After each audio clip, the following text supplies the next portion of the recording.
ሰላም ሰላም እንዴት ናችሁልኝ? የተከበራችሁ ውድ የቻናሌ ቤተሰቦች እንደምትመለከቱት አሁን የምንገኘው ቀበና ግድብ ፊት ለፊት ነው።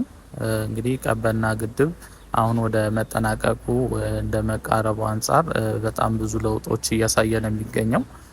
ከዛሬ 2-3 ቀን በፊት የቀበና ፕላዛን አሳይቻችሁ ነበረ። እንግዲህ እሱም አዲስ ፕሮጀክት ነበረ ከዚህ ከግድብ ውጪ ማለት ነው። ያለፈው ቪዲዮ ላይ በደንብ ተመልክተነዋል እሱን። ዛሬ ደግሞ በግድቡ ዙሪያ የተለያዩ ስራዎች ተሰርተዋል በዚህ 2-3 ቀን ውስጥ ማለት ነው። እንግዲህ እሱን የምንመለከት ነው የሚሆነው ዛሬ። አሁን ላይ እንደምታዩት የምንገኘው ከግድቡ ፏፏቴ ከሚወርድበት ፊት ለፊት ነው። እሱም ማለት ዋናው አስፋልት ዳር ማለት ነው። እንግዲህ ከዚህ ጋር ያለው እይታ በጣም ነው የሚያምረው። የውሃው ፏፏቴ አወራረድ ብቻ ሙሉ ለሙሉ የፊት ለፊት ገጽታውን ቁልጭ አድርጎ የሚያሳየን በጣም የሚያምር ቦታ ነው። እንግዲህ ለቻናላችን አዳዲስ የሆናችሁ ቤተሰቦች ሰብስክራይብ በማድረግ ቤተሰባችንን መቀላቀል እንዳትረሱ። እንዲሁም ቪዲዮውን ለሌሎች ተደራሽ እንዲሆን ለቻናላችን እድገትም እንዲረዳን ላይክ እና ሼር በማድረግ የበኩላችሁን አጋርነታችሁንም አሳዩን።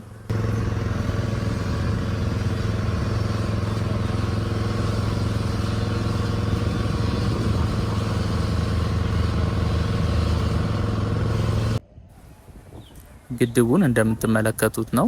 በጣም የሚያምር ገጽታ እየፈጠረ ነው ያለው አሁን ላይ።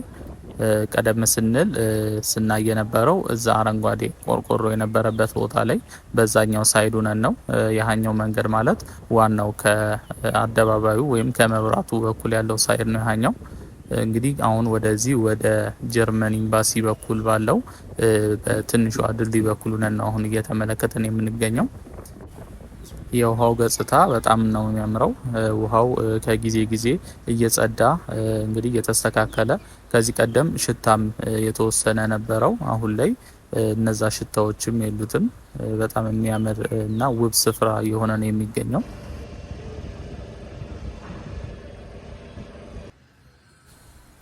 አሁን እየተመለከትን የምንገኘው ወደ ቤላ የሚሄደው መንገድ ነው፣ አዲስ የተሰራው ማለት ነው።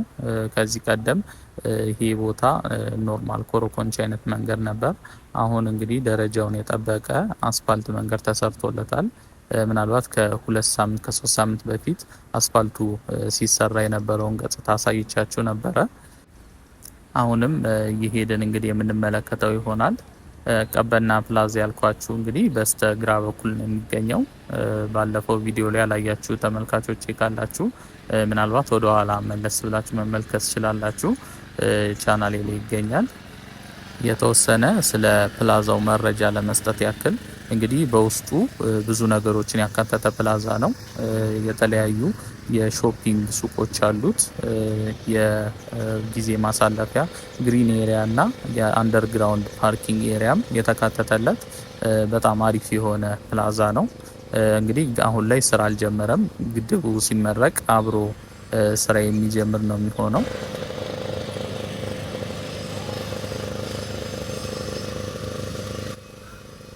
ይሄ የምንመለከተው እንግዲህ የቀበና ግድቡ ቅድም ከፊት ለፊት ሆነን ስናይ የነበረው አሁን ደግሞ በጎን በቤላ መሄጃ በኩል ያለው ገጽታ ነው። ብዙ ነገሮች እየተሰሩ ያሉት አሁን ላይ በዚህኛው ሳይድ ነው። በዚህ በስተቀኝ በኩል ያየነው ህንጻ ነገር የሚመስለው እንግዲህ እሱ እንደ ካፍቴሪያ ነገር ነው። ከስርም የፓርኪንግ ኤሪያዎችም ይኖሩታል። በጣም የሚያምር ገጽታ እየተላበሰ ነው የሚገኘው እንግዲህ አሁን ላይ የቀበና ግድብ። እዛ ከርቀት የምትመለከቱት የእግረኞች መረማመጃ እንደ ድልድይ ነገር ነች፣ በስተቀኝ በኩል ማለት ነው። አሁን ዞር ስንል እንመለከተዋለን። ከፊት ለፊታችን የምንመለከተው ደግሞ የኮከበ ጽባህ ትምህርት ቤት ህንጻ ነው። አጥሩም በዛው በኩል ይታያል። ይሄኛው ማለት ነው ድልድይ ያልኳችሁ እንግዲህ እግረኞች በዚህ በኩል ሆነው የሀይቁን ገጽታ በቅርበት መመልከት ይችላሉ።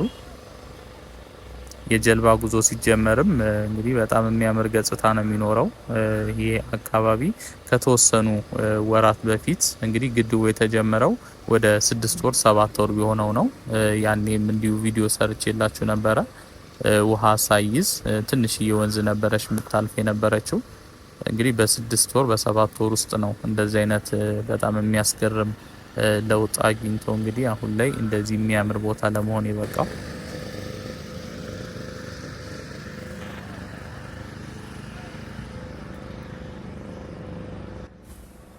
በዚህ በጎን በኩል እንደምታዩት ታጥሯል፣ የእግረኛ መረማመጃው ሳይድ ማለት ነው። ያው ፕሮጀክቱ ገና ስላልተጠናቀቀ ለህዝብ ክፍት አልሆነም። ለዛ ነው በቆርቆሮ የታጠረው። ልክ ሲጠናቀቅ እንግዲህ ተከፍቶ ከዚህ ጀምሮ የግድቡን ሀይቅ እያዩ መሄድ የሚቻልበት እንግዲህ በጣም የሚያስደስት ፕሮጀክት ነው። እንግዲህ አዲስ አበባ ውስጥ ከዚህ ከቀበና ውጪ ሌሎች 2 ግድቦችም እየተሰሩ ነው የሚገኘው። እነሱም የሚገኙት ወደ አፍንጮ በርና ራስ መኮንን ድልድይ ጋር ነው። እንግዲህ እነዚህ 2 ግድቦች በመጠን እና በሳይዝ እንግዲህ ከዚህኛው አነስ ይላሉ፣ ግን እንዲሁ በጣም የሚያምር ገጽታ የሚኖራቸው አሪፍ የሪቨርሳይድ ፕሮጀክቶች ናቸው ሁለቱም። ሰሞኑን ወደዛ ሄጄ እንግዲህ ያሉበትን ለውጥም አዳዲስ ነገር ካለም የማሳያችሁ ይሆናል። ለቻናላችን አዳዲስ የሆናችሁ ቤተሰቦች ሰብስክራይብ በማድረግ እንግዲህ ቤተሰባችንን መቀላቀል እንዳትረሱ። በየቀኑ በምንለቃቸው የዎኪንግ ቱር ቪዲዮዎች አዲስ አበባ ውስጥ እየተሰሩ ያሉ አዳዲስ ፕሮጀክቶችና አዳዲስ ገጽታዎችን በየቀኑ የምናስቃኛችሁ ነው የሚሆነው። እንዲሁም ቪዲዮ ለሌሎች ተደራሽ እንዲሆን ለቻናላችን እድገት እንዲረዳን ላይክ እና ሼር በማድረግ አጋርነታችሁንም አሳዩን። የእግረኛ መሻገሪያ ድልድይ ያልኳችሁን በቅርበት እየተመለከትን ነው የምንገኘው። አሁን እንግዲህ በዚህ በጫፍ በኩል ወጥቶ ቅድም ያየነው የፓርኪንግ ስፔስ ባለበት በኩል ነው የእግረኛው መንገድ የሚያልፈው ማለት ነው። በዚህ በስር በኩል ደግሞ የስማርት የኤሌክትሪክ ፖሎች ያሉበት፣ በሱ ስር ደግሞ እንዲሁ የተለያዩ ሱቆች አሉ። በእርግጥ ወደዛ መግባት ስለማይቻል ቀረብ ብዬ ለማሳየት አልቻልኩም። ይሄ የእግረኛው መንገድ እንደምትመለከቱት ነው። እንግዲህ ኦልሞስት እየተጠናቀቀ ነው የሚገኘው። አስፓልቱም አሁን ኮንስትራክሽን ላይ ስለሆነ ቆሽሽ ሆኖ እንጂ በዚህ ወር ነው ተሰርቶ የተጠናቀቀው።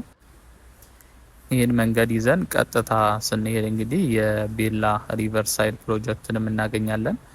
ወደዛ ያለውንም በተወሰነ መልኩ ቼክ ዳሙ ያለበትን ፓርትም ተመልክተን ነው እንግዲህ የዛሬ ጉብኝታችን የምናጠናቅቀው።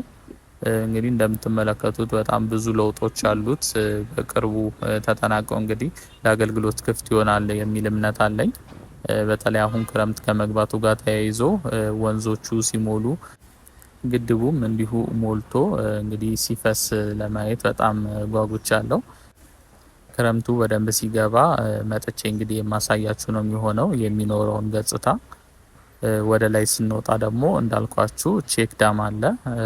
እነዚህ ቼክ ዳሞች የሚጠቅሙት እንግዲህ ቆሻሻዎች፣ አፈሮችን እዛው ይዘው ወደዚህ ወደ ግድቡ እንዳይመጡ ይረዱታል። ብዙ ቼክ ዳሞች ነው የሚሰሩት። እንግዲህ እንደምታውቁት ከእንጦጦ ጀምሮ እስከ እዚህ ድረስ ወደ 19 ኪሎ ሜትር የሚሆን መንገድ አቆራርጦ ነው ይሄ የወንዝ የሚመጣው ማለት ነው። እንግዲህ በየቦታው ላይ እንደዚህ ቆሻሻዎችን እና የተለያዩ አፈሮችን እዛው እንዲይዝ ብዙ ቼክ ዳሞች ተሰርተዋል። ከነሱ ውስጥ እንግዲህ ወደዚህ ቅርብ ያለውን የቤላ በኩል የሚገኘውን ቼክ ዳም አሁን ተመልክተን የዛሬ ጉዟችን የምናጠናቀቀው። እንግዲህ እስከ መጨረሻው አብራችሁን ቆይታችሁ ይሄን እጅግ በጣም የሚያምር ፕሮጀክት እንድትጋበዙልኝ ስል በአክብሮት ተጠይቃችኋለሁ። ለቻናላችን አዳዲስ የሆናችሁም ሰብስክራይብ በማድረግ እንግዲህ ቤተሰባችንን መቀላቀል እንዳትረሱ። እንዲሁም ቪዲዮውን ላይክ እና ሼር በማድረግ ሌሎችም ጋር ተደራሽ እንዲሆን አጋርነታችሁን አሳዩን። መልካም ቆይታ ይሆንላችሁ። እስከ መጨረሻው አብራችሁን ቆዩ።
አርቲስት በስተው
አማ ይዞ ይመጣ ባዝዋም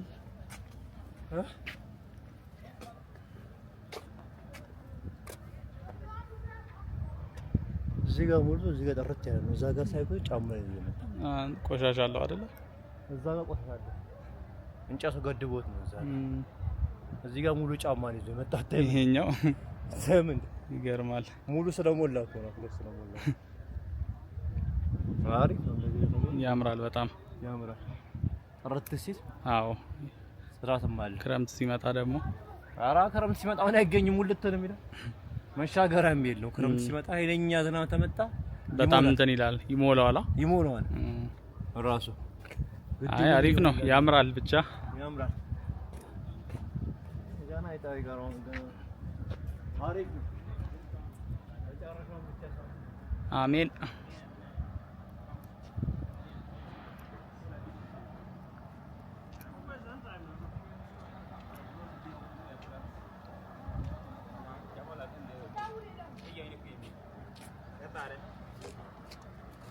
Advise na mama. Ahora me echa por point.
Gitmem gerektiğini